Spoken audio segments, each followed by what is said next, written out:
যত হাবিজাবি ছিল সেগুলো সব দিয়ে বানাইছি কেক। এই বিস্কিটের নামটা ভুলে গেছি, বাটার ডিজায়ার বিস্কিট, মিষ্টি দই দিয়ে এই কেকটা বানাইছি। প্রথমে একটা আমি ডিম নিয়েছি, এখানে মেজারমেন্টের কোনো ঝামেলা নাই, আপনারা খুব সহজেই কেকটা বাসায় বানাতে পারবেন। এটা খাইতে এত মজা, একদম দোকানের কেকের মতো।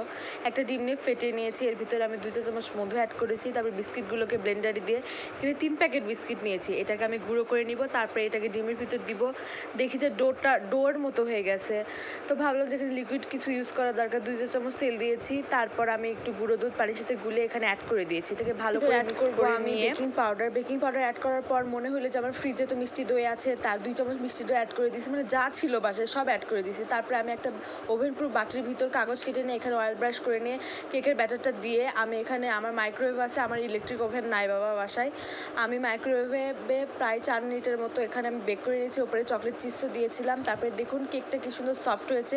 এরপর আমি এখানে একটা চকলেটের সস বানিয়ে নিয়েছিলাম, হোয়াইট চকলেট ছিল, এর ভিতরে একটু গুঁড়ো দুধ আর সামান্য একটু পানি, আর এটাকে মেল্ট করে একটা চকলেট সস বানিয়ে নিয়েছি। তারপর আমি এটা কেকের উপর দিয়ে দিব। তারপর দিয়েছিলাম হার্শিজের চকলেট সিরাপ, আমি একটু বেশি লোভ করে ফেলছি, সেজন্য সাথে সাথে গরম কেকে আমি অর্ধেক খেয়ে ফেলছি।